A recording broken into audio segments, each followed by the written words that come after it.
I want to thank the speaker and thank my colleagues for the time. One of the most important members of the House community is not a member of the House. Upon its inception, the House elected a chaplain to deliver the opening prayer, continuing a tradition started in the First Continental Congress. And as the House has grown, so has the role of the chaplain, who members, officers, and staff look to for advice and counsel. The chaplain also sees to the well-being of this institution, which serves people of all faiths and a nation that has always put trust in God. Our national motto is an echo of the 16th Psalm, which in part says, "Preserve me, O Lord." I'll start over. "Preserve me, O God, for in thee I do put my trust." In many ways, the chaplain is the anchor of the House. And so it was with regret that we bid farewell to Father Dan, who retired after 11 years of distinguished service. But always looking out for us, Father Dan left behind one last blessing.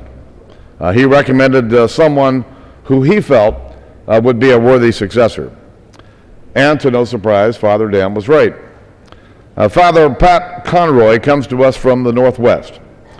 He was born and raised in Washington State and has spent much of his priesthood in Oregon. And next month will mark his 28th year as a Jesuit priest. Father Pat also served here in our capital city. He was chaplain at Georgetown University for a total of 10 years. And he has a deep appreciation for public service. And before being called into the priesthood, Father Pat thought he had a calling to politics, specifically the United States Senate. Father, something tells me that you'll fit in just fine right here. I think it's important to give the House a sense of Father Pat's character.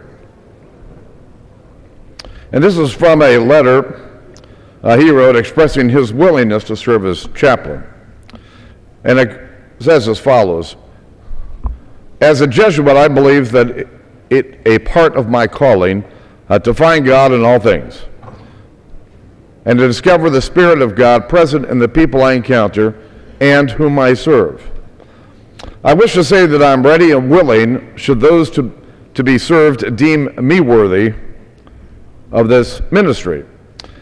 Though true of any ministry, the position would call me to a radical reliance upon the grace of God, which would also be God's gift.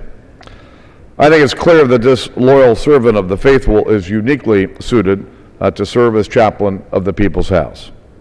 Leader Pelosi and I have gotten a chance to know Father Pat, and we are honored that he has accepted our invitation to serve as chaplain. We're blessed, I think, to have his guidance and his wisdom as we discharge our duties and fulfill our obligations to current and future generations of Americans. So please join me in welcoming and congratulating the 60th chaplain of the House of Representatives, Father Pat Conroy.